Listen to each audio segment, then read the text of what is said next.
how way, ay, ay, ay, ay. How we up, ay, ay, ay, ay. Ay, ay, ay, ay. How way, ay, ay, ay, ay. How way, ay, ay, ay, ay.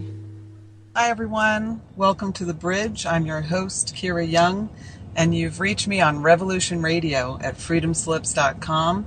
We are also simulcasting tonight with Real Liberty Media, and I believe that's on Channel 3. If you want to check us out there, you can too. Hopefully you're in the chat and you're ready for tonight's guest. And I'll get him in here in just a minute. But I'd like to invite you all to check out my sponsor's website. It's www.dunnwrightbuffalosauce.com. And believe me, once you try it, you won't be able to have anything else but that in terms of buffalo sauce on everything. It's so good. Okay, so without further ado, let me see if we can get JP up in here. As you know, JP Sears is a really funny person, and I know you guys really all enjoy his videos. So, hello, welcome to The Bridge. Hey, Kira, how are you doing? I'm doing great. I'm so excited. Thank you so much for taking the time to talk to me today. Well, you're welcome. I'm glad you're weird enough to invite me on your lovely show. Oh, yes, I'm plenty weird. That's for sure. A lot of my friends and listeners really enjoy your videos. So you make a perfect guest, an absolutely perfect guest. Well, thank you for all that. I'm honored to hear that. What I've gathered, now correct me if I'm wrong, but what I've gathered so far about you is that you really kind of are a spiritual guy, but you use humor to get people to notice things that maybe they might not otherwise notice. Yeah, I would agree with all that. I do consider myself to have a spiritual life, and it's very important to me. And in fact, I sometimes wonder, like, what about life isn't spiritual? Maybe it's just a matter of perspective.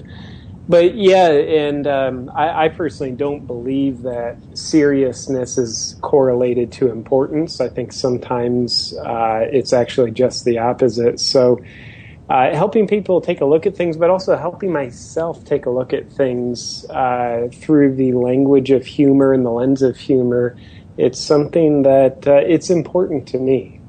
And I'm delusional enough to believe it's helpful to me. I'm not sure about others. That's for everybody else to judge for themselves. Well, I've noticed from the way people that react to your videos is that there's basically two ways that people are appreciating it. And on the one level, people are looking at it and saying, ha, ha, ha, those silly New Agers, look at them over there. They're all silly, right? And then there's another level where you're like, oh, yeah, I kind of do that too. Yeah. So, yeah. Yeah, absolutely. And to me, on a good day, we can look in the mirror and say, yep, that's me. What I'm looking at in the mirror is actually me. And it's okay whether I judge it to be a good thing, bad thing, goofy thing, or anything in the middle. It's me, and it's okay. And to me, I'll sound artsy-fartsy, and I'm biased because they're my videos, but nonetheless, from my perspective, the videos I do serve as a mirror to invite people to take a look at what's your version of essentially this dysfunctional shadow that I'm acting out on the video. And, I think if we were simplifying it, we have two choices. We can lose ourselves or find ourselves when we're looking in the mirror. I think when we look in the mirror and we're in a state of mind and heart where we're not willing to embrace who we are that we're looking at, we have to wiggle away from ourselves. So we kind of, in a way, lose ourselves in order to avoid seeing what's being reflected to us. And of course, the other choice is we can find ourselves. We can embrace and accept to a greater degree that which we are, that which we haven't discovered about ourselves, and even those things we have discovered but we like to pretend aren't there. So, yeah, in my opinion, the videos are intended to serve as that kind of a mirror. And so you've obviously run into a lot of really ultra spiritual people on your path. Can you tell us where some of those places were? I mean, what were you doing? Where you met all these people that inspired your videos? Yeah, I was going to say the most prominent place where I meet ultra spiritual people is inside my own skin. Right. I'm certainly, I don't know if guilt is the right word, but I'll use it just because it sounds dramatic. I'm guilty of, in one way or another, everything I portray in the videos. So for sure, looking at my life has been, great material for me. And in fact, the videos to me are therapy for me to, I would say, shine the light on my own shadow, shine the light on the shadow of my intolerances, judgments, self-righteousness, and egoic need to become more significant than other people, done through via this noble facade of spirituality. And of course, there's authenticity there too, but it's like, yeah, there's egoic facade. But getting back to your actual question, I lived in Southern California for 10 years. From about, 2004 to 2014, I lived in North County, San Diego, the Encinitas, Carlsbad area. Mm-hmm. And from what I was told, Encinitas has more yoga studios per capita than anywhere else in the U.S. Who knows if that's true, but someone said it, and I was gullible enough to believe it. So, there was so much going on. There's so much great. But of course, I do believe that everything has a light side and shadow side. So, as bright as the sun shines, that's how dark the night is. So wonderful things happening where I lived. And at the same time, there was the shadow, all those things that were there. And I think most people were aware of them, but everybody acted like nobody was aware of them. Nobody talked about it. So, there was the trendy shamanism, using ayahuasca like a party drug instead of something sacred. But let's pretend that what we're doing is sacred, even though we're using a sacred substance in an unsacred way. The fact it's a sacred substance, that gives us the rationalization to justify how we're trying to escape our normal waking reality in our own self. So it was all there. It was a wonderful experience, and it'll probably take me another 5 or 6 lifetimes to work through all the material that I was given in that 10-year period. I also lived in that area, but in the late 70s and early 80s when I was a kid. And I haven't been back. So, well, yeah, it's a great area. I love it. But I did live in the Bay Area back in the late 90s and early 2000s. There was a lot of really ultra spiritual people there as well. And I went to the University of Creation Spirituality, which is a really ultra spiritual place to get your master's degree. It almost sounds like you're making that up. I know, but I'm telling the truth. I love it. Yeah, and so I learned from people of all different religions and backgrounds, and it was actually really fun. And that's where I met my husband, who's Native American. And so because he's Native American, we run into a lot of really, really ultra spiritual people.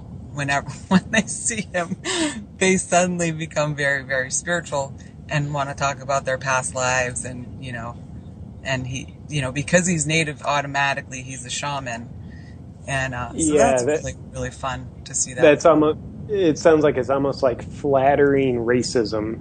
Yeah. Well, it's like being a walking archetype, really.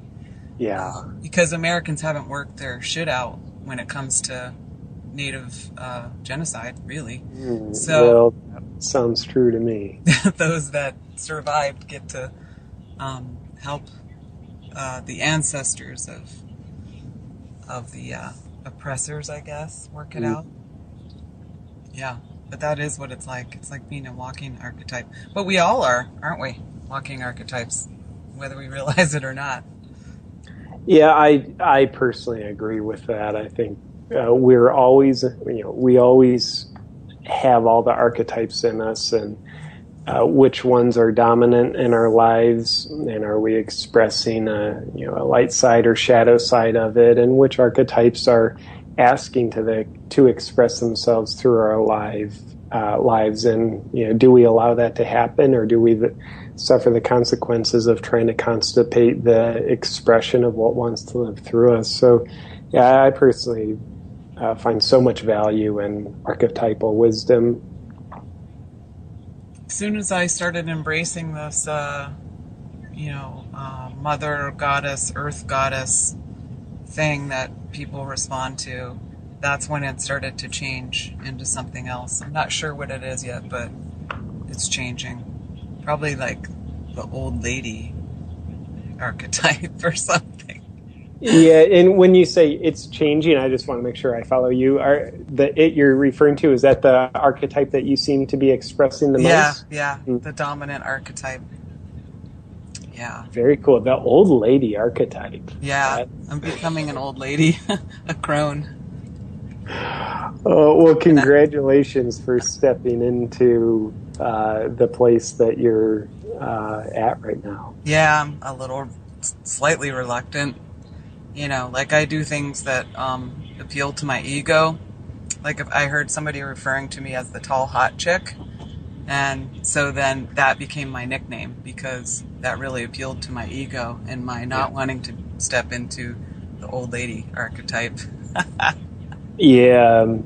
A delusional perspective I have is that if we don't have some level of reluctance towards that where we're being called, we're probably not truly being called there. I think our true callings always scare our egos. So it's kind of like, how we know we're on the right track is, are we scared? Are we reluctant? Is part of us resistant to us?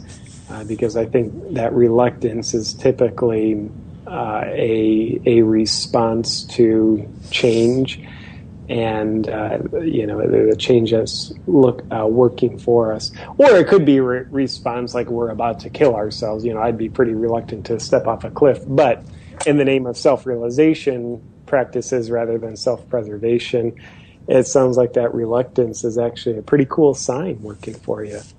Well, thank you. I like not giving a crap what other people think about me, but I don't like loose skin or a jiggly neck. I would rather just, have the good parts. Like just not caring what people think about me. That's cool. Yeah, I like how you can own both. I don't care what people think about me, and I don't like jiggly necks. Yeah, those are bad. When I was younger, I always thought like, oh, that's no big deal. Why would you want to get a facelift or anything, And then now I'm like, oh, I see.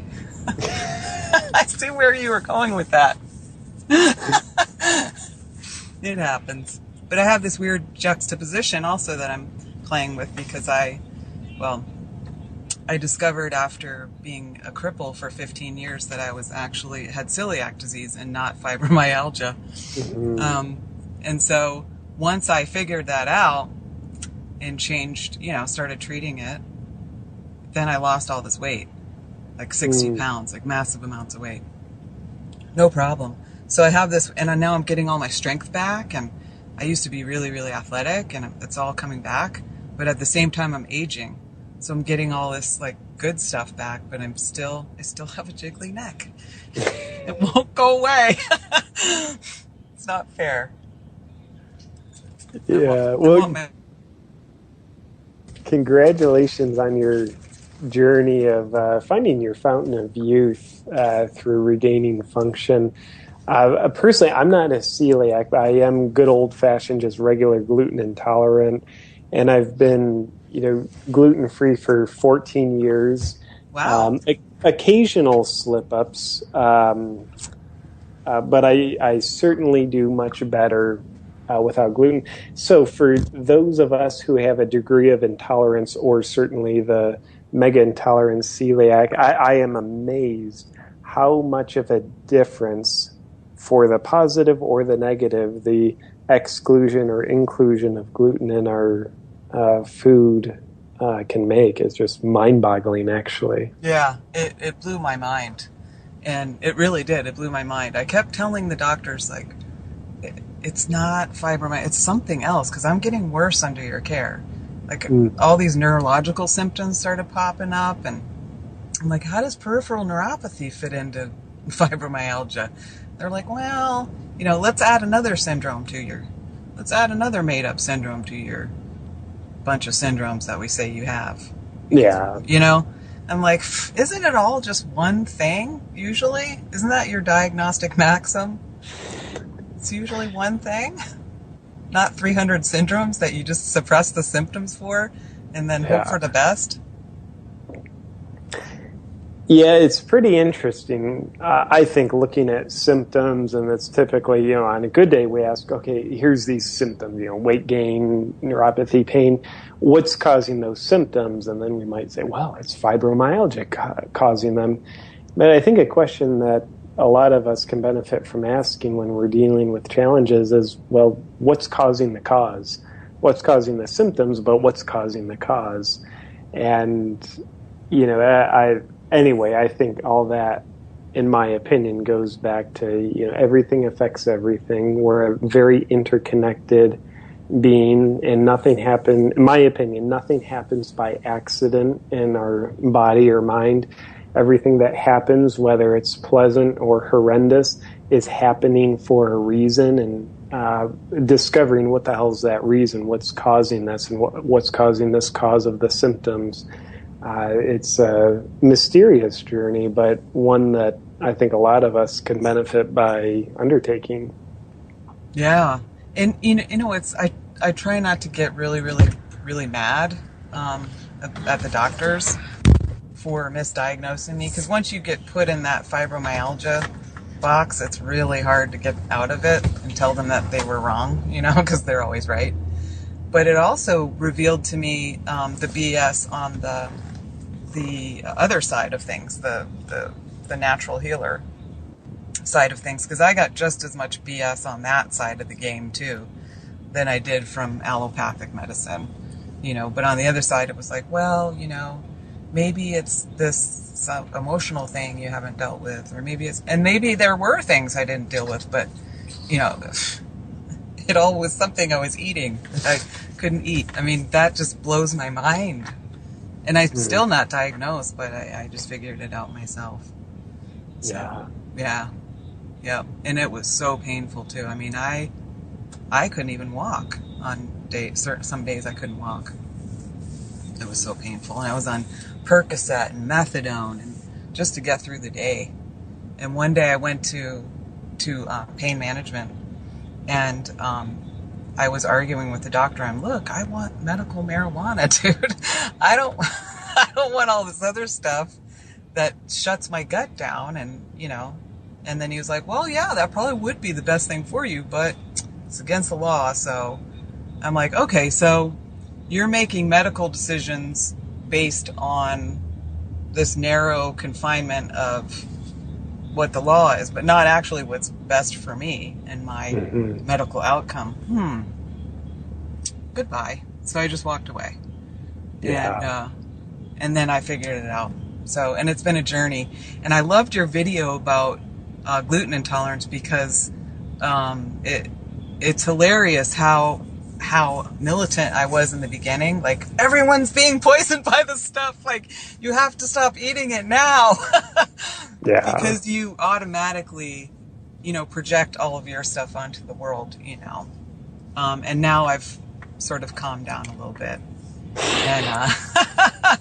And I can even stop myself when I see other people that I know are suffering like I was in the same way and just don't know. Like, they're not ready. I can just be there until someone comes to me. Like, hey, I noticed you lost 60 pounds and you look great. And, you're all athletic again. And I'll wait till someone comes to me instead of being missionary woman. Yeah, I've definitely lived plenty of what I would call for myself arrogance, of believing that, one, I have people's answers, and two, believing that where a person's at is somehow inferior to where I think they should be, or somehow inferior to myself. And I think the path to arrogance is oftentimes paved with noble-looking intentions, but I think in the words of the lovely philosopher Ice Cube, we need to check ourselves before we wreck ourselves, and are going through the motions to help other people. Sometimes it's helpful, and other times it's, at least in my case, it has been self-righteousness and arrogance, and honestly, I think a deep underlying current of disrespect towards another person, where before we can even judge this person needs help, we have to judge them at some level as being flawed and dysfunctional the way they are. But of course, if we can actually have a more capacity to accept a person the way they are, period, and then if they judge themselves to be in a place that they want to change, then I think it's beautiful to help people, beautiful to help them help themselves. And we don't have to stoop into a position of disrespect by telling them they need help. They can actually respect themselves enough to desire to change something that's not serving them anymore, and then we can meet that respect. Mm-hmm. And it never works either. I mean, people told me, maybe you want to look into gluten-free, like years before I figured it out myself. Yeah. I didn't hear them, And it's the same with any type of addictive process. You can't tell somebody else you need help. It's just not going to work. I've tried that many times.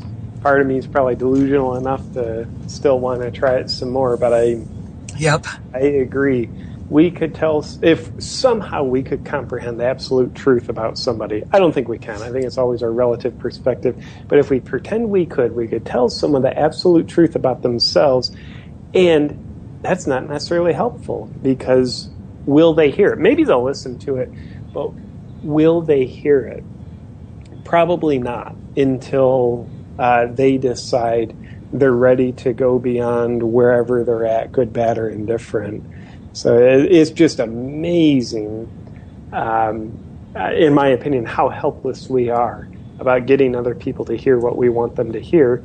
And thankfully it's that way. Otherwise we would just have a lot of dictators running around controlling people based on how we could influence them to hear what we want them to hear the way we want them to hear it. Yeah. And sometimes we're really just talking to ourselves too. I mean, really all the time. In a way. When aren't we is a good question. That all the time thing. I'm really interested to know if you actually did go through the ayahuasca ceremony, and if that had any type of effect for you. I've talked to a few other people who have been through ayahuasca ceremonies and had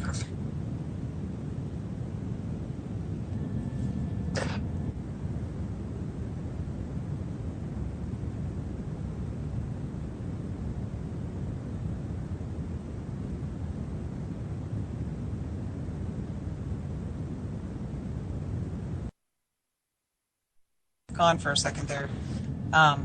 Well, I'm back on planet Earth.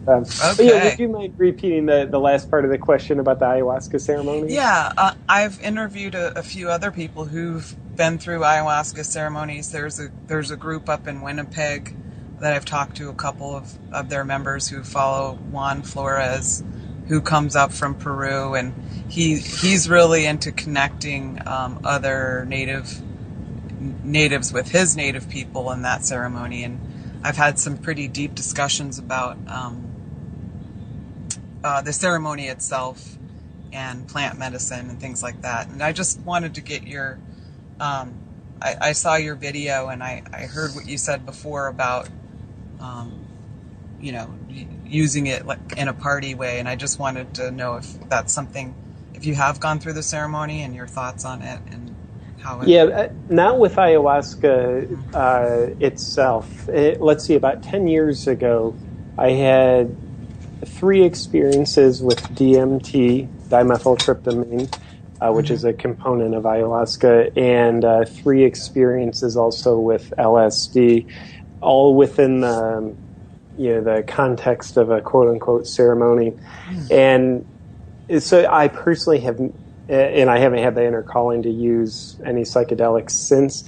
including ayahuasca. In theory, I would like to have an experience with it, but that's something I have too much respect for to make the decision based on what my head wants. For me, it has to be a calling of my gut and heart, or else I'm really betraying something sacred within me. So with the ayahuasca video that I did, called, I think it's Using Ayahuasca, some of those ceremonial, kind of party atmosphere things I was portraying in it, I pulled from the other psychedelic experiences I had 10 years ago. And I also pulled some from the circle of friends I was with at that time in Southern California. In my opinion, a lot of them started using ayahuasca in an incredibly habitual, addictive way. And I know many will say, well, ayahuasca doesn't have any addictive substances to it. Well, neither does gambling, but we can get psychologically addicted to literally anything. Right. So I saw people so habitual with it that it was very much addiction, and maybe still is for some of them. So I wanted to shine the light on it because I was seeing people around me having aspects of their lives destroyed. Some physiologically hurt and impaired, diagnosed clinical brain damage through abusing quote-unquote sacred substances. So I came to the realization, just because something is sacred doesn't mean we're using it in a sacred way. So I personally don't care what you do. What I do care about is why you do what you do. And I think I don't endorse ayahuasca, and I don't endorse a movement against ayahuasca. What I do endorse is people getting deeply in touch with their why behind it. Am I using this because I want to spiritually keep up with the Joneses? Am I using this so that I can get a sense of belonging with my friends who have been talking about it? Am I using it so that I can get a sense of belonging because I watched YouTube videos about it or read this? Am I using it because I'm curious? Typically, I think curiosity is wonderful for us. However, if we're using it because we're curious, that doesn't mean we're called to use it. It might mean we're using it because we're curious. So, with that said, as powerful as a substance is, there's two sides to power: construction and destruction. So I was very motivated to make that video, quite honestly, as a bit of a public, in my opinion, public service announcement to shine the light on the shadow of the ceremonial realm. And with that said, I will say I have a lot of respect for ceremonies that are run from a place of authenticity, where people are coming from a lot of congruence. They're connected with their why behind their choosing to participate in a ceremony. And I will also, just because I don't like to be an absolute people pleaser, trying to break that pattern, I will say that whether it's ayahuasca or anything else really, when we ask ourselves, why am I choosing this? Oftentimes our first answer is an answer of self-deception. When we ask ourselves, well, why am I doing this? Why am I choosing this? Typically, my first answer is an answer that's trying to justify whatever I'm doing.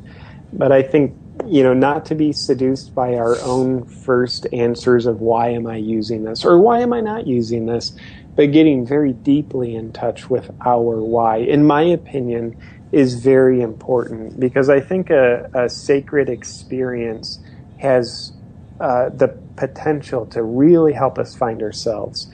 And I think using something sacred in a very unsacred way has a huge potential to make us lose ourselves while we live the illusion we're finding ourselves. And it's very, if we lose ourselves but we know it, it's pretty easy to regain our balance, regain our sense of self back. But if we lose ourselves and we've convinced ourselves that we're finding ourselves while we're actually losing ourselves, now we're blind. And it's very hard to find ourselves again if we're convinced from our own story we've told ourselves that I've been finding myself all along. Yeah, because it's a hard blow. That type of realization is a very hard blow. And so the mind will keep playing tricks in order not to have to suffer that realization. So that's a pretty deep rabbit hole there, that illusion. Yeah, well, rabbits tend to dig pretty deep holes, don't they? They do indeed. They do. So when you say that you have respect for ceremony, when people are in touch with the why behind it, can you give me any examples of ceremonies that you've experienced where you thought that the group was very much in a good place? Yeah, in fact, I was just at one. It wasn't a ceremony using any kind of psychedelic substance. It was a ceremony of, I would say, more connection. But anyway, it was just a guest at a retreat in, just outside of Vancouver. And it was a beautiful ceremony of 45 people. And to me, the greatest benefit and why I have the deepest respect for that type of ceremony, which, by the way, a ceremony, I think, how one way to define that is an experience where a group has the intention to get in touch with themselves beyond their own mind, their own stories, and their own ego. That's, to me, what a ceremony is. So what makes a great ceremony, or what made this a great ceremony, is the emotional intimacy, the connection we had with ourselves and each other, and a connection to something beyond ourselves, whatever we want to define that as. So for me, that's a ceremony that's very sacred. And to me, that's food for my soul, to be honest with you. When you can make that connection and all becomes part of something bigger than yourself, it's beyond words, really, isn't it? It's that goosebumpy thing. Yeah, it really is. And I think any words, because I listen to the words of how I describe it, I'm like, well, those words fall short. But you're right, it's beyond words. Any words I use won't do it justice. And the group aspect of a well-intentioned ceremony, to me, is very important. I think metaphorically what the group teaches me at a very feeling-oriented level is like, here I am in this literal group of physical people, which teaches me I am a part of something that's bigger than me. And I think that helps light the way and points to a much deeper level of how I am a part of something much bigger than me. And there's that bridge to connecting in a feeling-oriented way to that which is greater than me. Were you raised in a religious environment? I was raised what I would call pretend Catholic. So what a pretend Catholic is to me, I was baptized into the whole First Communion thing, and it really was not meaningful to me. And why it was pretend Catholic was my mom was raised Catholic and went to Catholic school and all of that fun stuff. So she wanted to raise my sister and I Catholic, essentially to, at the time, at least my judgment was to make her parents happy, to avoid their judgments and disapproval. So, when Grandma and Grandpa were around, we'd pretend like we always go to church when in fact we didn't. So I had enough of the Catholic experience anyway to just know, this doesn't resonate with me. Yeah. Do you think it's important to make peace with that, with the religion of your upbringing, or however, or do you think it's okay to just walk away and find whatever resonates with you? Yeah, and I don't necessarily think that the two are mutually exclusive. I think walking away and finding what resonates with us is making peace. And to me, that's it's making peace with the religion that we may have been raised in. And to me, that is much different than becoming defiant to it. To me, when we act out defiance, like, okay, screw you, mom and dad, or screw you, religion, this is stupid. And then, I turn in another direction out of defiance.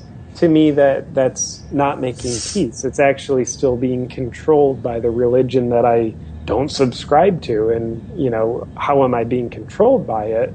It's because I'm dictating my choices based on going in the opposite direction of the religion. It's, to me, the illusion of having control, but to me, the reality is I'm still being controlled. And I think there's a reason, in my opinion, why the creative team, whoever the hell's up there, gave us all our own free will. I do believe it's important for us to all find what works for us. From my delusional perspective, it's like I don't know what foods I like until I try a lot of different foods. If I was raised just eating ice cream, like I don't actually know if ice cream's my favorite food. All I know is ice cream's the only food I've ever eaten. So I do think it is important that we all kind of skip along on what might be an aspect of our hero's journey and maybe consider the religion or lack of religion or philosophy and family values that we're raised in and explore outside of that. There is so much more in the world outside of the home that we were raised in. And home in this case certainly includes belief systems, and belief systems certainly include religions. And I think one of the reasons why some people refuse to explore outside of the belief systems they were raised in is they're very scared of feeling like they won't belong to their family anymore. They're very scared of not being blindly loyal to their family values. But in my opinion, we don't make a religion or a philosophy truly ours. We don't own it until we've explored some of the palette that life has to offer. So, yeah, I'm getting a little long-winded here, but one way or another, I think making peace with the religion we were born into is so important, which, by the way, just because we might be 50 years old and still in the same religion we were born into, that doesn't mean we've made peace with it. We might be in it out of a sense of obligation, and I think most of us could agree obligation isn't peaceful. So whether we're in it or outside of it, whether we're 10 degrees different than the religion or 180 degrees opposite of the religion, I do think making peace with it's important, because if we don't, we have unrest inside of us. Yeah, and as far as experience goes, you need experience in order to change your belief system. So if you keep going to the same church because of your obligation, but your spirit knows that it's hungry for something else, it wants a different form of worship, something deeper, then that's, you're never going to have that experience to help change your belief system or help your spirit grow and evolve. Yeah. And that's how any religion can actually stunt your spiritual growth rather than enhance it or help it along the way. But I was fortunate enough to be able to experience whatever I wanted to experience. my mother became a Quaker when I was about 13, but she let me experience whatever I wanted to experience in terms of religion. She never had any rules. So I was lucky, and that's how I ended up at the University of Creation Spirituality. Because I was like, I want to experience it all. And here was this, ex-Catholic priest who was able to draw religious leader and spiritual leaders from all over to teach from their own perspective and find ways to worship together without appropriating or, falling outside your own comfort zone, I guess. Maybe a little outside the comfort zone there. Like we used to do this thing called a techno-cosmic mass. So this was this reinvention of the Western liturgical form where we used music, and I was part of a native drum. My Lakota teacher adopted me, and he introduced me to my husband, and we were on his drum. And so there would be moments when we were drumming and singing at these masses or the Native American Thanksgiving, and there's all these hippies dancing around us, and where you're just like, this is hilarious, but it's good too, because those kind of connections are awesome. Even though they can be uncomfortable and even maybe sometimes cringeworthy, they're good. They're actually really, really good experiences to have. Yeah, I agree, with what I heard you just say, and then also some of your specific words in the beginning of that piece. Worshiping together, people from different faiths, points of view, worshiping together, to me, that is absolutely beautiful. I think when our life philosophy creates a decisive division between us and other people, I would dare say that life philosophy will work against us if we stay attached to it. I think it's like cancer. Cancer are cells of the body that are behaving differently from they're behaving in a way as though they're separate from the rest of the body. And I think we act out cancerous ways of life when we only associate with people who believe the same thing we do. It's like, wow, I guess we need a very soft padded comfort zone for ourselves, don't we? And, yes, I think it can be very uncomfortable at times to be, doing something together with people who are very different than us. But I think it's very important. And I think the more we can blend ourselves through what appears to separate us, the better we're making the world. Certainly the better we're making our inner world, in my opinion. I would definitely agree with that. So you wouldn't classify yourself as an atheist then? No, not as far as I know. But yeah, I consider myself, it's interesting. My father classifies himself as an atheist. And sometimes I listen to atheists describe their point of view of life. I'm like, wow, you sound spiritual. You call yourself an atheist, but you are what I would call spiritual. And I think sometimes an atheist, they look at, maybe they were raised in a religion, and they're like, this isn't logical. It doesn't work for me. It doesn't resonate. It doesn't feel good. It's not for me.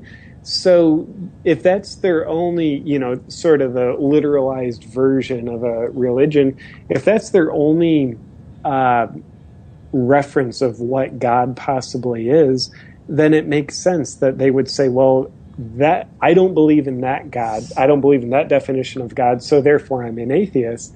But I think there's a lot of them believe in what I would call God, but it's just not what their vocabulary calls God. Right. They'll say like, Mother Nature. I'm like, well, you're speaking my language here. Mm-hmm. But yeah, I don't know what I call myself other than a redhead. I think sometimes I call myself spiritual. But yeah, directly answer your question, I don't identify with the label atheist. Yeah. I could see from your atheist video that you're basically saying, you're still being religious here. in your atheism. You're being very dogmatic in your atheism. So you can take that dogma and apply it to anything. Please go ahead. So, becoming a Satanist, right? Because religion is stupid. So, well, Satan is still part of the whole religious framework there, so you haven't jumped outside of it at all. You're still in the same. Absolutely. With atheism. And in fact, the way that you just described atheists is how I've been describing atheists, and also my teacher from the University of Creation Spirituality, Matthew Fox, he used to always say this, if the definition of God that you've heard your whole life doesn't make sense to you, of course you would be an atheist, or say this isn't my experience of whatever is sacred. And I have had so many conversations with atheists where I ask them, about their experience, what is sacred then? Is anything sacred? And the more you push them, the more they begin to describe a more cosmic experience of divinity, something that's way beyond, what we were all taught growing up, if we happen to be, within the Western religious framework of things. So I'm totally on the same page with you. And my father also, I grew up with an atheist father, but he converted to becoming Jewish when his third wife was dying. His third wife was Jewish. So I think that gave her a lot of comfort. And he had also a great community of, this temple that they belonged to were so supportive of him during the process, and her as well. And then even afterward, he kept going to temple. So it's about community too. I think people really long for community, but they don't want to be controlled by religious dogma. So there's this whole group of people that are out there that want to connect, because this is our normal mode of being human. And so we end up in, these sort of new age places where we're trying to reinvent things, and we work our stuff out, and we look silly in the process, and it's okay. Yeah, it absolutely is okay. And I think sort of the cycle of birth and death may teach a powerful lesson about how to relate to our communities. When we, join a new community, a religion, or new age circle of hippie drummers on the beach, whatever it is, that too shall pass. It's a community that supports us for a while. And I think we're always meant to grow beyond whatever we're born into. So I think metaphorically that's seen in how we very literally leave our families. We turn 18 or 20 or whenever we leave home, that it's important that we leave home, or else we won't live our life. So when we leave home, what do? We find a new home. And of course, our family of our origin will hopefully always be a part of our life, but we add to it. So we find a new home in a new community. That might be the religion of our choice for now, or yoga, whatever the community is. And eventually, we'll need to leave that home, or else that community will become just as confining as it would be to be 50 years old but still living in our parents' basement. And I don't believe it means we need to turn our back on that community and create a story of anger in order to justify us leaving. It might still be a part of our life. However, we have to leave it in order to grow beyond it and find a new community. And then after a month, a year, a decade, journey out even further and find another new community. So, and I think that's always a rite of passage. It's always uncomfortable to go beyond the comfort of the current community that supports us.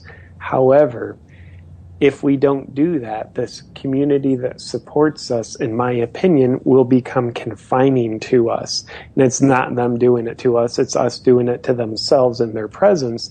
We confine ourselves with the community, and therefore it becomes something that doesn't support us. So it's a challenge. It really is. I think we all, weirdos like you and I, Kira, we know how to preach the words, life is a journey, not a destination. Yeah. And so many of us know how to say that. And we believe it too, and it's wonderful. However, I think the reason why we say it so often is because we need reminders. While we preach that good talk, still there's a part of us always looking for a destination. Like, okay, yeah, now I'm spiritual. This is the destination. It's like, no, this is a step in the journey. And what's beyond what I call my spiritual life here? Hopefully I'll change my beliefs, and maybe I'll need to find a newer community of people who are like-minded in order to give me the support I need to process these beliefs and embody them. And hopefully I can go beyond that. So, when we try to destinationize anything, I think eventually it will confine us. That which supports us in the beginning will hurt us in the end. It's just like if we have an injured leg, crutches are so helpful to us. They're a great support. However, if we keep using the crutches that once supported us, we keep using them after our leg is healed, those crutches aren't supporting us anymore. They're actually handicapping us. Our leg will get weaker if we stay leaning on the crutch, believing it's supporting us, but in fact, it's hurting us.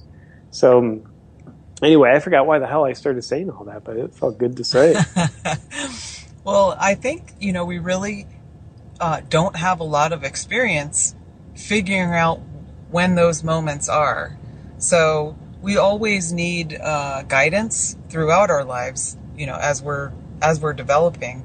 But I don't think we get a lot of input as far as, I think this might be a sign that you're supposed to move on right now. So it's both a scary thing and an unfamiliar thing and a thing that we've sort of forgotten to recognize for a long time. So that adds sort of more scary to it. But when we actually take that leap, it's not even close to being as scary as we had imagined it to be for ourselves. Absolutely. One of my favorite authors, his name is James Hollis. He's a Jungian psychologist, and he has wonderful books. One of his great books is What Matters Most. And anyway, he makes a very profound and really destabilizing statement, which is everybody who's in your life will eventually leave you, and everybody whose life you're in, you'll eventually leave them, whether it's through death or choice. But we tend to pretend that that's just not true. And I think it's necessary for us to eventually leave everybody in our life. We're going to take a quick break. We'll be back for the second hour in a few minutes. All right. Welcome back to the second hour of The Bridge with Kira. I'm your host, Kira Young, and today I'm talking to JP Sears. Welcome back. Hey, Kira. Thank you for letting me come back. I would feel awkward if you kicked me out for the second half of the show, but I probably understand. You'd understand. So I'm sorry you got cut off with that quote by the... You're already forgiven. All right. Okay. It's all timed with the bumpers and everything. So the top of the hour, we have to do our ads for the other hosts and things. But we've been on this. I never actually plan these discussions because I do like to let them go where they're going to go. And often when I do plan it, it doesn't happen that way anyway. So I just figured, why not just cut out that step and just let things go where they go. So I didn't really, I had some general ideas about what I wanted to talk to you about, but I also wanted to be responsive to what I heard you saying. And what I hear you saying is that spirituality is really important to you, and that although you do these comedy videos, that they are an expression of your spirituality and your own personal spiritual growth. Yeah, that would be my opinion. Also, they're an expression of my spirituality, and also an expression of ways that I essentially block my spirituality. I think my spiritual beliefs and my spiritual practices can very much interfere with my spiritual life. And I think also getting too attached to things that I call my spiritual life can interfere with the thing that's probably the most spiritual thing that I'll ever do, which is called my life. So yeah, it's all therapy for me and self-expression, certainly.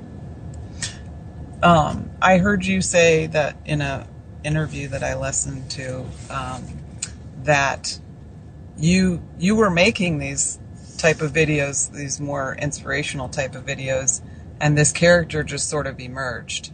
And it was so funny that you just went with it, and that's how this thing sort of sprung up. Yeah, I'd love to pretend to be smart enough, like I premeditated the whole thing, but nope. It just actually, like you in the show, I love spontaneity. I tend not to plan things. I like to do my best to be in tune with kind of like what wants to live through me right now. And the sincere videos that I was doing, and I still do them, but it took me a while of giving myself permission to allow this character part of me, which is, it's a dimension of my sense of humor. It took me a while to give myself permission to let it come out on video, because I made up a story that said it would be bad for business if you let your sense of humor come out in a big way, JP. And eventually I just got tired of believing that story, because believing that story meant I had to betray a part of me. I had to betray the part of me that's very humorous, very satirical. And I also had to betray what I would call an insightful part of me, because there's a part of me that sees insight, but its vocal cords are made up of the fibers of humor.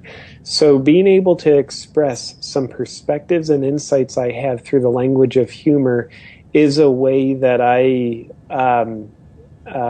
do my art, if you will. And there's other perspectives and insights I share that are in a different language, in a more sincere language. But just like the painter needs to paint in order to express what they express, I discovered, wow, I need to do humor in order to express some of what I feel called to express. Yeah, you really do have that inspirational speaker vibe down.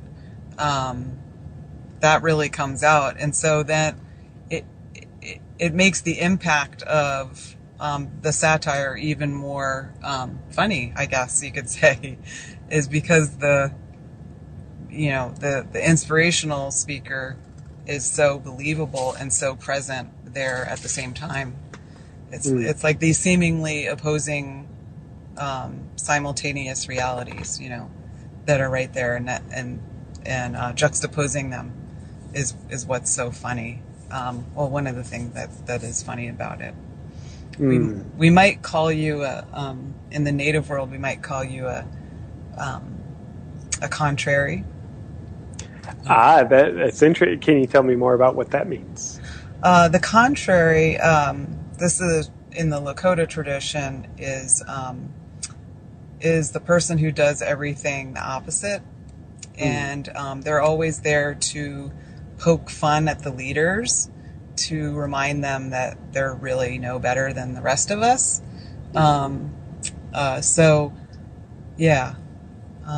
Very important role that we've forgotten about in our modern society. We forgot our tribal roots, where we need the We need the contrary. We need the fool. Yeah, and I definitely vibe with that. And I think the exact same archetype, just a different name for it that I've definitely considered before is, the court jester, the fool, as you mentioned, and, just a different word for the same thing, the contrary. And I do identify with that. At least part of me does. And I'm also grateful. It's taken me a long time, but I'm very grateful that I've grown into being able to realize the purpose and the benefit. I think the purpose and the benefit of a contrary or the court jester isn't to laugh. Laughter happens. But to me, there's a much more purposeful orchestration that's happening there. So, yeah, I appreciate you seeing that. It feels good to hear. And the self-deprecating humor, that's a big part of Native humor as well, is being able to make fun of yourself. And if you can't, it's really thought that there might be something wrong with you. They're probably right. There probably is. Yeah, probably a little narcissistic injury going on there or something. You can't laugh at yourself. I think it was there. On that note, there's a quote of Oscar Wilde's I love, which is, "Life is too important to take seriously." And there's someone just maybe 2 days ago, lovely man named Zach Leary, shared with me a Tom Robbins quote that says, "The greatest mistake in life is to take yourself too seriously." And I get so much mileage out of those thoughts, which is probably just my ego is probably attached to that as well, because I get to feel justified the way I am. But I think my heart finds some genuine benefit out of those thoughts and your insight you just offered. Oh, thank you. Thanks. And getting a little message from my friend Chuck that he liked that explanation of the contrary.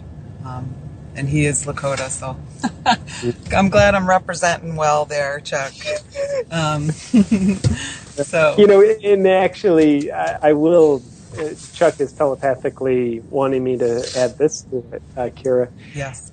So what I'm channeling from Chuck is when the self-deprecating humor, when and I think something we can all relate to a degree, whether we express it or repress it, is we're all the contrary. We're all the court jester in our own life. If we allow ourselves. So when when we're laughing at ourselves, when we're making fun of ourselves, self-deprecating, we can ask ourselves, am I doing this out of shame or am I doing it out of self-acceptance? And if we're doing it out of shame, then I would dare say, yeah, it's working against us. Our parents always told us, don't make fun of other people. That's a great rule to live by in general. Yes. However, they tell us that because what they're saying is, don't shame other people by laughing at them. What if you learned, however, to accept other people by laughing with them and even at them? And same thing for ourselves. So I think laughter, the court jester, can be a powerful way of accepting things about ourselves that we don't otherwise know how to accept with other people. And we have to check ourselves, because we can be laughing the same laughs, we can be saying the same joke, and it might be out of shame or it might be out of acceptance. So getting down to our why. Why am I saying what I'm saying? And on that note, I've had a lot of people, literally thousands of messages of people giving me video topic suggestions. And it's wonderful. I love connecting with people, so I'm grateful for all the suggestions. And some of the suggestions I get, I look at it and say, that's a great idea for a video, and I'm not going to do it because I'm not balanced with that subject matter. If I did a video on whatever the given topic is, it would be coming from a place of condescension. It would be honestly coming from a place of projecting shame. And that's not what I want my art to be about. You can get laughs shaming people, but that doesn't feel good to me. So, the things I do videos on, I have to be relatively resolved with them and myself, relatively accepting of them. Otherwise, it's condescending and it's shameful judgment, in my opinion. Mm-hmm. I think that I've seen people who probably were coming from a place of shame with their self-deprecating humor. Sure. I've seen people move through that into the acceptance. So I've seen people begin in shame and end up in acceptance. The more that they were able to, just keep it up, I guess, or fake it till they made it. Yeah, whatever the term is, but if they keep their feet moving, we might wake up in a patch of shame. And if we keep our feet moving, if we keep doing what we're doing and we're making genuine progress, then absolutely, I love the idea that we can move from a place of our self-expression as it vessels shame versus acceptance. And in fact, when I was a kid, I think my sense of humor was purely, well, maybe not purely, but it was dominantly engineered from shame, to be honest with you. One of the shame dimensions of my sense of humor as a kid is I had so much shame in myself that I didn't know how to resolve. And I do think that's, who doesn't have that as a kid? The question is, are we aware of it or not? And guess what? I was not aware of it. So one of the ways that I misdirected my shame, temporarily escaped it, is through my sense of humor.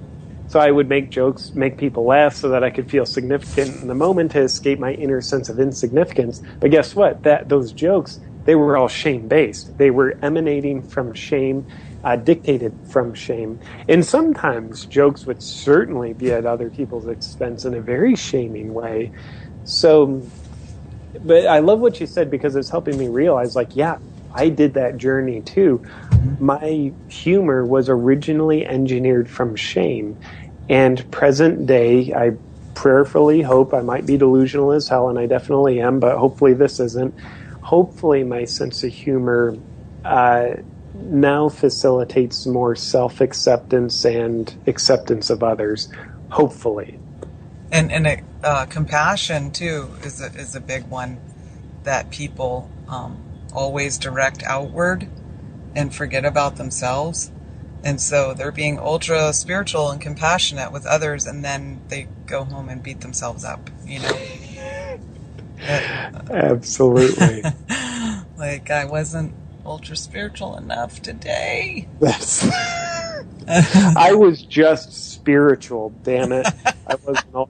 The only thing worse than not being spiritual is only being spiritual. Yeah. So absolutely, falling short on the ultra part.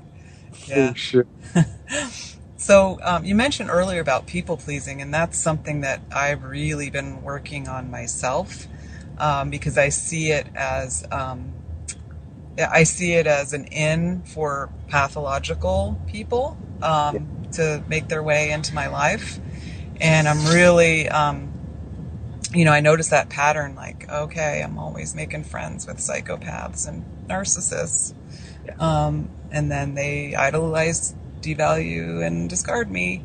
How could I change that? At least they're not my lovers. At least they're just friends. But still, let's take it to the next level and see what is it about myself that keeps attracting these pathological people.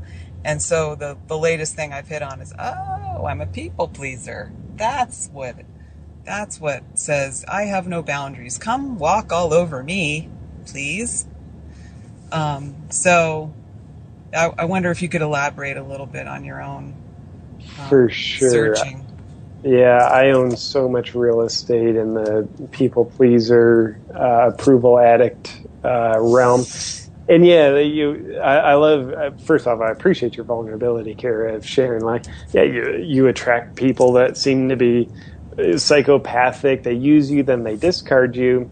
Why is that? And I would dare say, because you do that to yourself. Yeah. I do that. The part of me that is a people pleaser does that to myself. I disregard.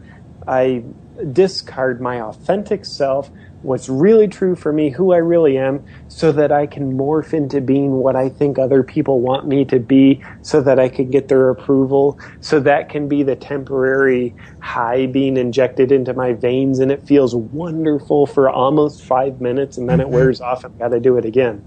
So thank God people will use us and discard us, because it's teaching us we're doing that for ourselves. It's painful, and we got to come to terms with it, or else we just have to be willing to live the consequences of our own suffering about it. So, yeah, being a approval addict, a people pleaser, is tough. It's tough to resolve, because, you know, if we were a drug addict, people who we care about wouldn't give us approval. They wouldn't support that habit. However, with being an approval addict, by definition, people support us for it. They support our dysfunction. Now, I think they support it because we deceive them, really. We deceive them into believing, yes, I really want to do this for you. I really want to be this for you. I think deep down inside, if they really love us and they knew the truth, they would really support us being authentic instead of us giving ourselves away in order to become whatever is going to get approval. So, absolutely, you know, as a kid, I learned to feel like I matter, I have value, and I belong in this world when I'm getting approval from other people. Because I did not know how to give it to myself. And when I would get disapproval from other people, it would feel worse than death.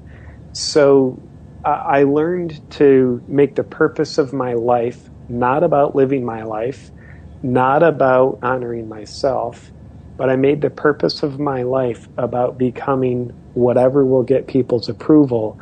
And the worst thing about that is it feels so good, which for me, you know, makes me keep doing it.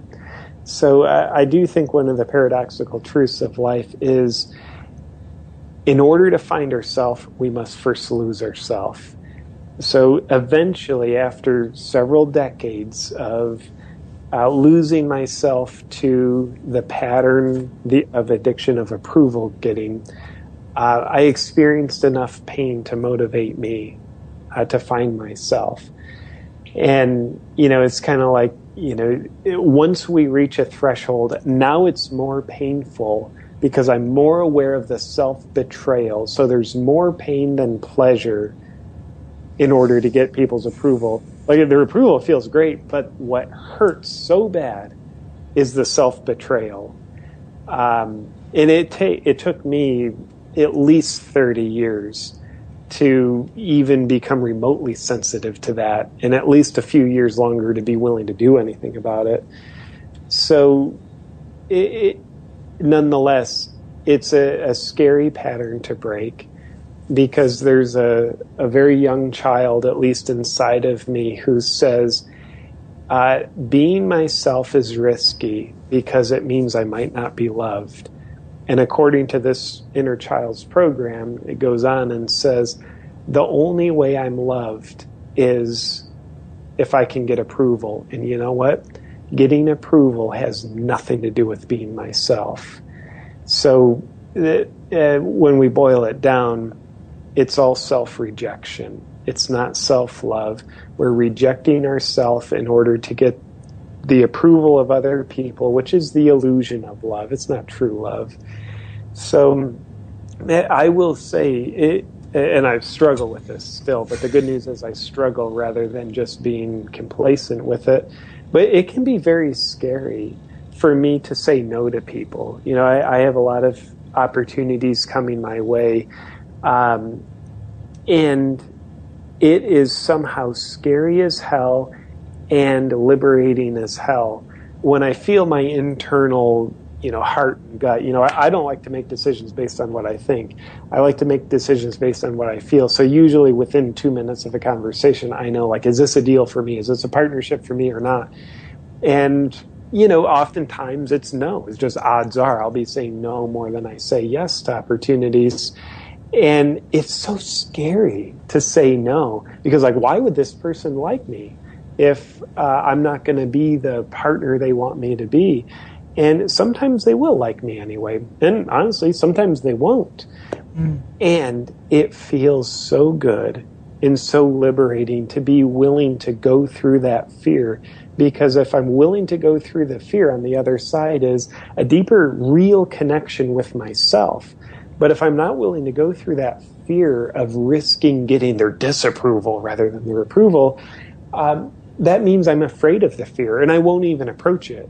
But going into the fear is what allows one to get to the other side. And on the other side is always a more profound, authentic connection with ourself.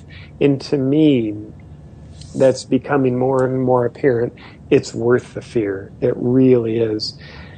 So anyway, I appreciate you letting me counsel myself a little bit there. It's kind of JP therapy hour. Well, I really like the term approval addict. That really fits so well, even more than relationship addict or people pleasing addict. I think approval addiction is really captures it very well. And I'm getting a lot out of you counseling yourself as well. I need a lot of it. Well, I appreciate you. Well, while you're at it, I would like to pick your heart and brain a little bit about passive aggression, because that's a huge trigger for me. And I've recently been able to admit to myself that the reason I hate it so much in other people is obviously because I don't like it in myself. So it's something that I don't want to do myself. And so that's why I have such a triggery reaction to it. But I get outright aggressive with people who are passive aggressive with me. And I don't want to be that triggery about anything, So just your thoughts on that. Yeah, well, I love to pretend like I'm talking about you, Kara, but in reality, I probably only talk about myself, and I don't even know that I'm qualified to do that. Won't stop me, though. But yeah, I tend, you and I would probably scare each other if we spend enough time together, because I tend to be passive aggressive. Welcome to the human condition. We all get angry. What do we do with that anger? It will inevitably at times be directed into a world that has two polarities, aggression or passive aggression. And how do we express it? Typically, in my opinion, we express our anger. It is kind of like when we're reacting to the reaction of our anger, that's when we get aggressive or passive aggressive, in my opinion. But why do we express it aggressively or passively? And in my opinion, we choose the polarity that allows us to feel the most in control. So when I was a kid, my father, his anger was aggressive. He never hit me, but it was loud and just so scary. And there's no way I could outshout him.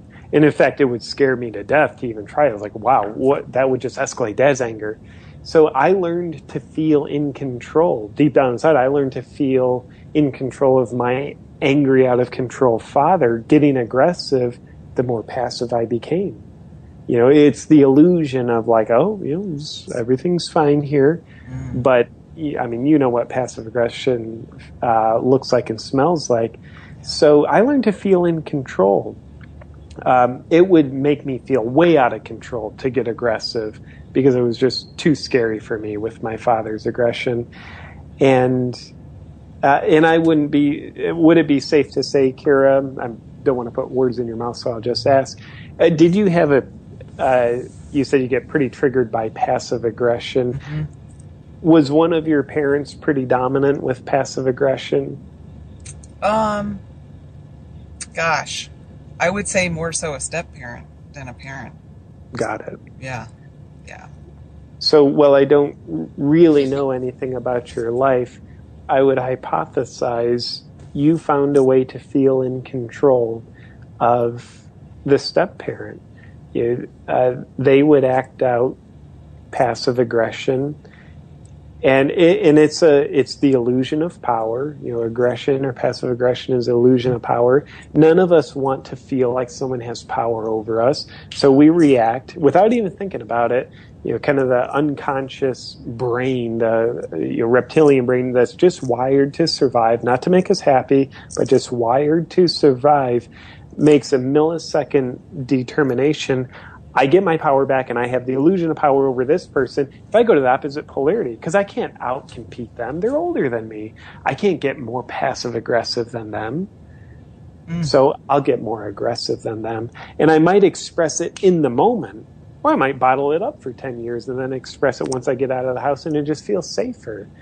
So, yeah, when it boils down inside, like when you're triggered by passive aggression, or I'm triggered by aggression, I think you and I are the same, because we boil it down, and what is probably happening inside is we're just very scared in the moment. Yeah. I get angry, though. I mean, because I feel like you manipulative, For sure. Yeah. For sure. And, the you manipulative a-hole, I think there's the light side of we got to have our boundaries. We can't be a doormat, and we can't treat other people like a doormat. We have to be respect, and we have to only be willing to tolerate respect. So there is a time and a place as their behavior towards me, like they are a manipulative a-hole. Yeah. And I think we have to also check that. The shadow side of that is we invest in our story. We invest in our story, and we our story of anger.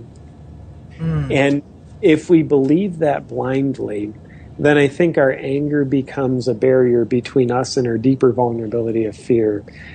My experience of anger, I don't know that it's true, it's just my experience and my belief, is anger is always a reaction to fear. And honestly, it's a healthy reaction to fear. Getting stuck in the reaction of anger, in my opinion, makes the healthy reaction of anger now unhealthy if we get stuck there. But if we get scared inside, we don't know how to be vulnerable in the moment. And quite honestly, there's some moments it is just not ideal to get vulnerable. When we're scared, by definition, it means I don't feel safe right now.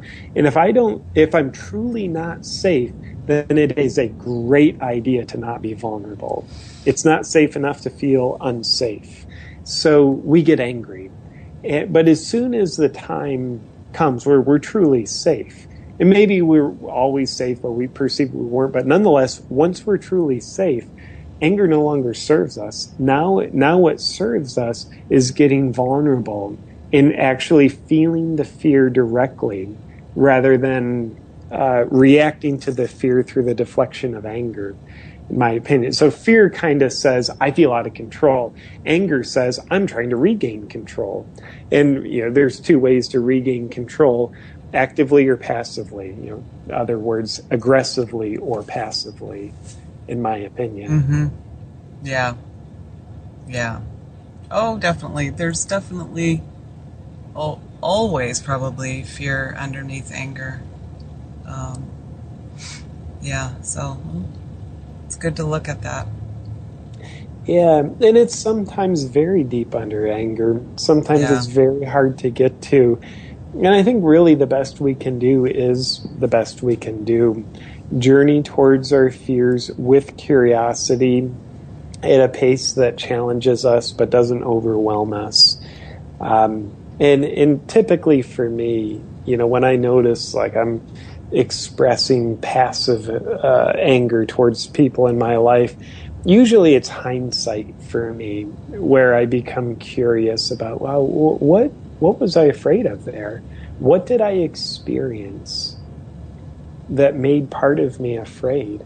usually in the moment. Like I'd love to say I have my wits about me and I consider it in the moment, but usually it's an hour or a day or a week after the conversation or the interaction. But nonetheless, hindsight is still more vision into self than staying completely blind. So being curious about why am I afraid here?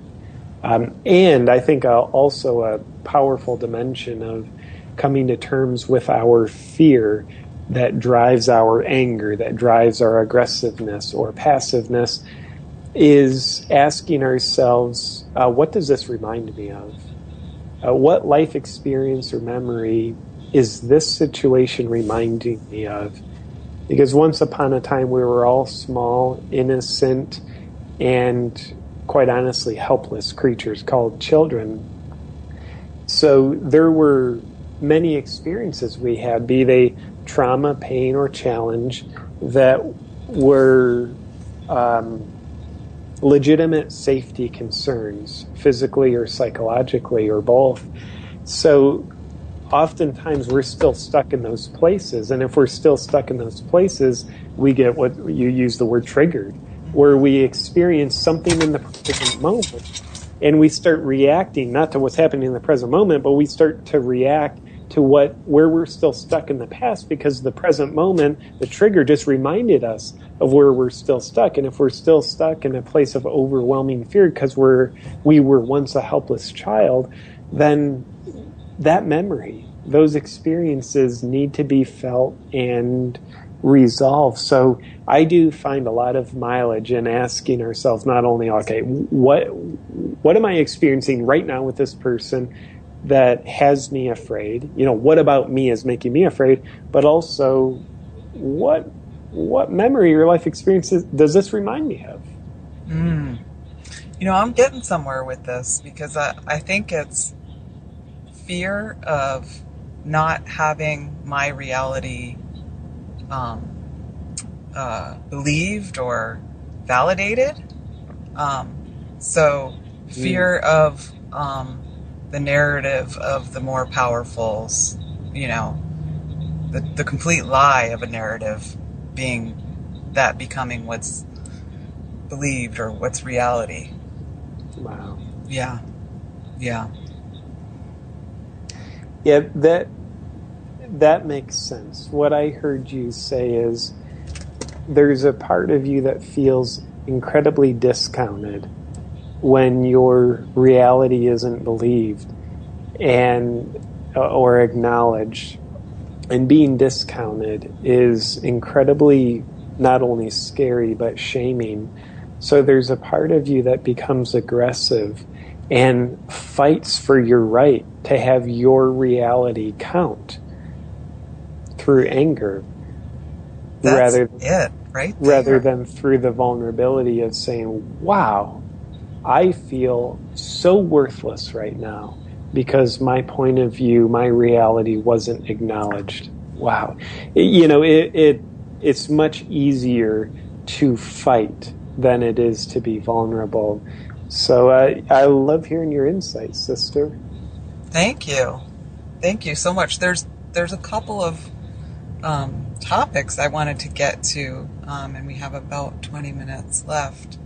I wanted to get your insight and thoughts about cults and how they are manifesting, how you've seen them manifested in your own life, and if you've had the opportunity to learn from like the cult environment or atmosphere or mentality.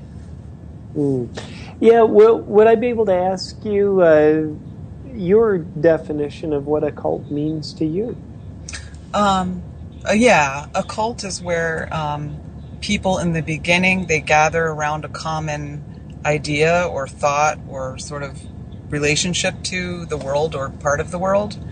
And in the beginning, it creates community. It's a good thing. And then a leader emerges, and usually it's a pathological, maybe narcissistic, pathological type of person. And then that person kind of takes over the group mind, and that's the only narrative that is ever considered. So whatever the leader says, like, we just believe it. We don't have to check it out. It's just, it's fact, you know? So it starts in a good place, but then it sort of goes into like some pretty dark territory. Well, I love that version of a cult. One of the that's interesting here. I love that version of the cult. I love that definition of a cult rather than to say like I love being a part of cults. Maybe I would. That's a good question. I'll do my best to not be wishy-washy. I think any mentor I've had, and I've had two significant mentors over my 15 years of deliberate conscious path walking, a guy named Paul Chuck and a guy named John McMullen, and both two wonderful people. And I think, worlds of benefit from being associated with both. And I think for each of them, I eventually manifested being a part of a cult by giving my own power away to them, by, looking to them for the truth rather than myself for my truth, looking to them for the answers. So I think that was very pathological of me to do and very, very disempowering for me. And I think it was also a necessary aspect of my journey to join this essentially through my own creative way of giving my power away. I manifest this as a cult from my perspective. But I think it was necessary for me to do that so that I could learn not to do that. And eventually with each of those people be much more respectful of myself and their presence. And I found with each of those mentors in the beginning, I saw them each like rock stars. Boy, they were on a very high pedestal. And in the end, and not that I'm, cut either one out of my life, but it's just like I'm not necessarily in the close circle anymore with either of them, both great friends. But in the end, seeing each of them as an equal, where I see this is a human being, things they say are their opinions, they too shit out of their butthole, just like I do. So with that said, I think that's part of the consideration.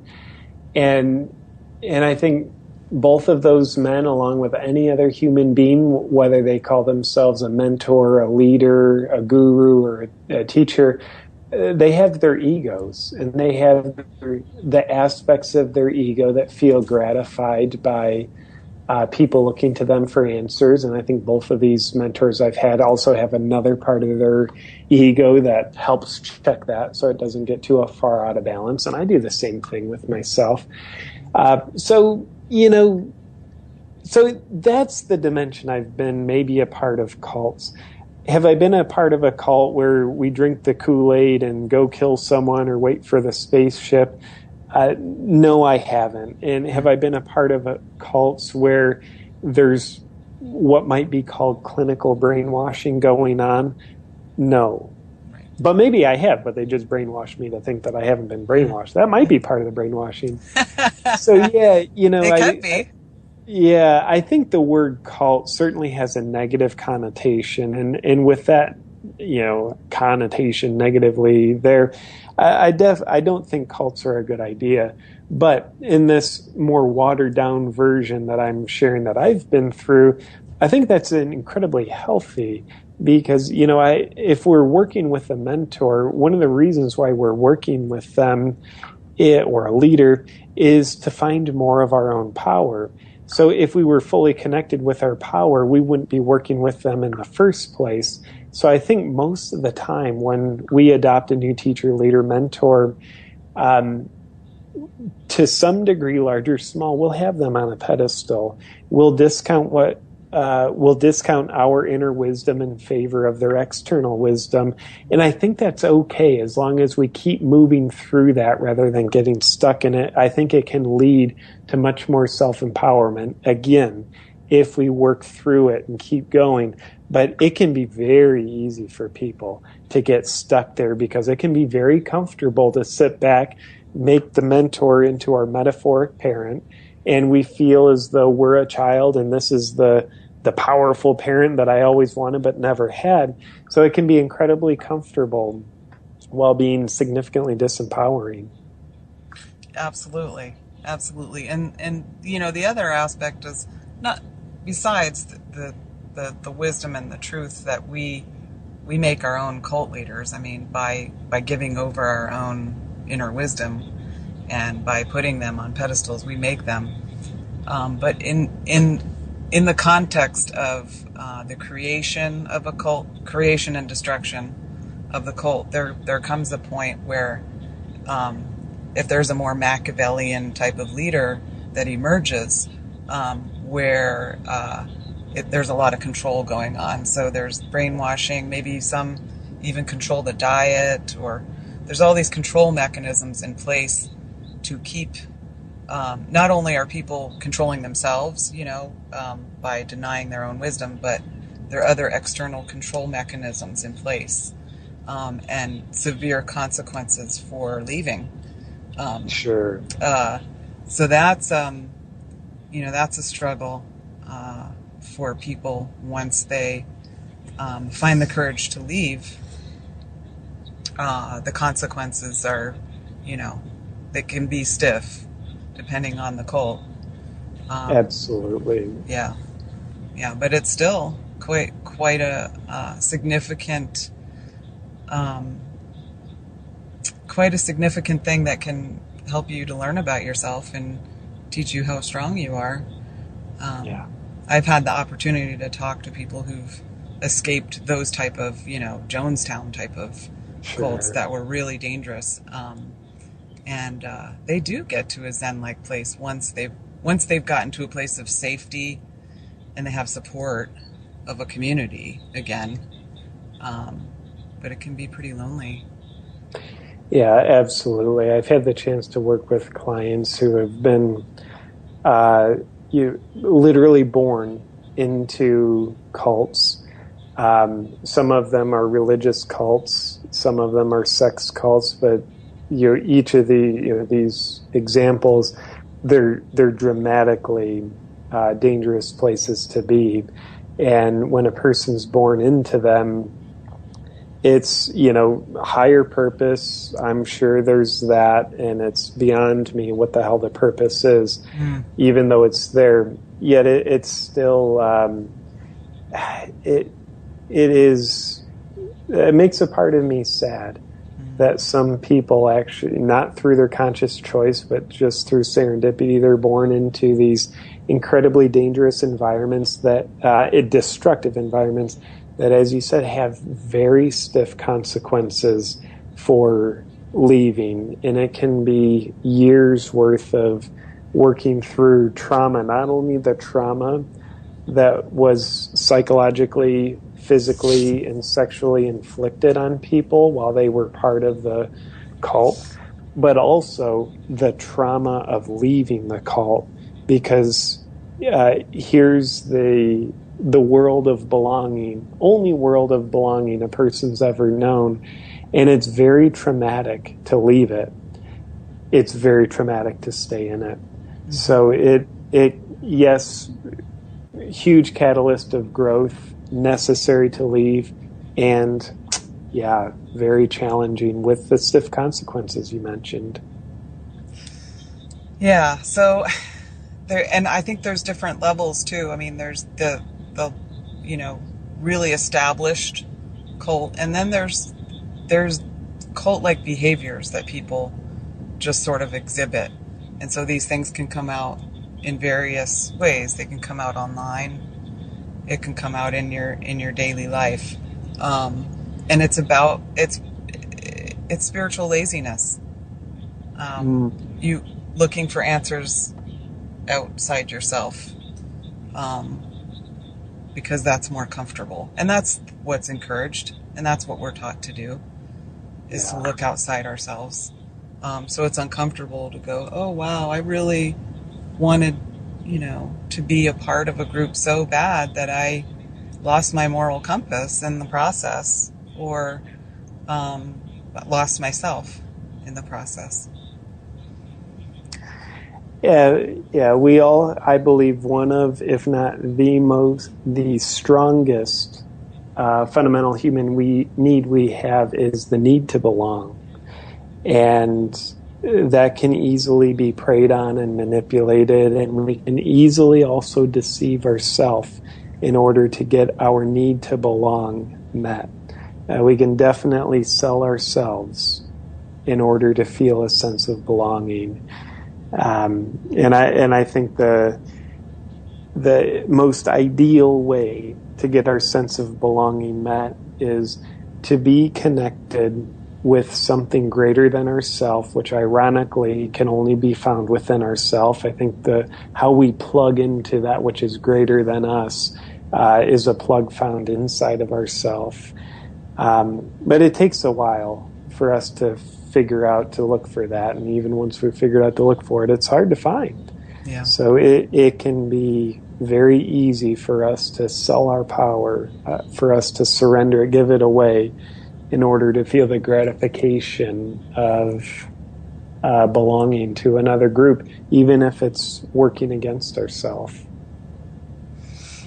Along with various ideas about divinity, we also have some different ideas about what power actually is. So I'm wondering if you've had any of your own kind of breakthroughs about that, about power, and if you could expand on that a little bit. From my perspective, true power for me is surrendering and honoring what wants to live through me. To me, the illusion of power is having control. So control gratifies my ego. My ego will tell me the more control I have, the more powerful I am. And I would dare say, in my life, in real practical experiences, what has been most impactful, most catalyzing, and most powerful is when I surrender to what wants to live through me. When I'm willing to honor that, it paradoxically feels powerless to my ego. And I think it is a paradox. That which feels powerless to the ego is perhaps powerful from our spirit perspective, and vice versa. That which feels powerful to our ego is probably disempowering from our spirit's perspective. So, yeah, the idea that true power comes through surrender is something I don't like to hear myself say. However, it feels damn true to me. And I would also add just to that, surrendering what? It's not becoming a doormat. It's not becoming passive. It's not becoming complacent. It's not becoming lazy. It's not becoming an indifferent participant of life. To me, what we're surrendering, or what I'm alluding to, is surrendering my ego's agenda, surrendering my stories, sometimes surrendering what I want in order to honor what I need and what's needed of me. That's a lot of surrender. Yeah. And it's, along with surrendering those elements, it also means surrendering a lot of control. I think our egos would say the purpose of life is to control. Maybe our spirit self would say the purpose of life is to surrender control.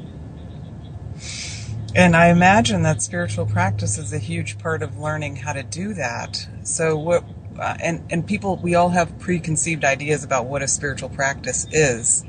So beyond those preconceived ideas that we might have, what are some of the common elements of spiritual practice, aside from what actually that spiritual practice is, that you've picked up on? Yeah, well, to be practical, using an example from my life, because I'm narcissistic enough, I need to just talk about myself. This doesn't appear to be part of my spiritual life, but it is. It's part of my life. So, beginning on Monday, I'll have an assistant working with me. I've needed an assistant for at least 2 years, but I haven't got one. And especially the past 6 months, I have been overwhelmed. I'm oftentimes up well beyond midnight, and I'm up first thing in the morning, probably at work, working by at least 8 o'clock, if not earlier. So routinely putting in 14, 16-hour days, sometimes more, because I haven't been willing to give up control. And it's been exhausting for me. And it's, a lot of the things I'm doing are things I don't need to be doing, checking emails that someone else can check and scheduling and things that require a fair bit of time, but I don't create a lot of value with that large amount of time investment. And to be honest with you, I've suffered a lot because of it. And I've had a lot of my creative space in my life taken away because I fill it up with things that I do just so I can be in control. So while that's all created a lot of suffering, it's allowed me to have complete control. Everything will be done my way. Nothing will get messed up. And if it is messed up, I did it. So at least I'm still in control. So a big part, for me, it's a very significant aspect of my spiritual life that I'm going through right now is I've finally become willing to surrender this level of control. And it's scary. Yeah. And it's a change. And it's also liberating. I mean, it actually feels liberating, even though my assistant hasn't started yet. She starts 2 days from now. Yet it already feels liberating because I've surrendered the control. And I'll just add to this because, my ego can rationalize anything. And some of the listeners might be, well, here's a rationalization. I very logically see how I will make a lot more money having an assistant because I can spend a lot more time doing the things that earn me money, making videos, working with clients, doing other projects, other deals. So not hiring an assistant for the past couple of years has had nothing to do with thinking, well, I shouldn't spend the money. It's like, no, I literally see how I'll easily make more money hiring an assistant. It's just been all the control addict part of me, all my ego wanting to just fight this thing called surrender. Man, I'm dysfunctional, but I'm working on it. Well, congratulations on that move right there, both for you and your assistant. I think that will be a good thing for you. Thank you for that. Yeah. Where can people find you? Yeah, well, if people are stalkers, then they can look beyond my front bushes through my front office window in my home office. But aside from that, you can find me my YouTube channel, Facebook page. I'm very active on both. Each of them are at Awaken with JP. In fact, all my social media stuff is just at Awaken with JP, as is my website, awakenwithjp.com. So if you could only find me on one place, I'd say aim for Facebook or YouTube because I'm pretty active there. Wonderful. Thank you so much for spending the time with me. It was a real pleasure to talk to you today. Absolutely, Kara. Thank you for having me. Take care now.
pahacha, eyuha natampelo, weo.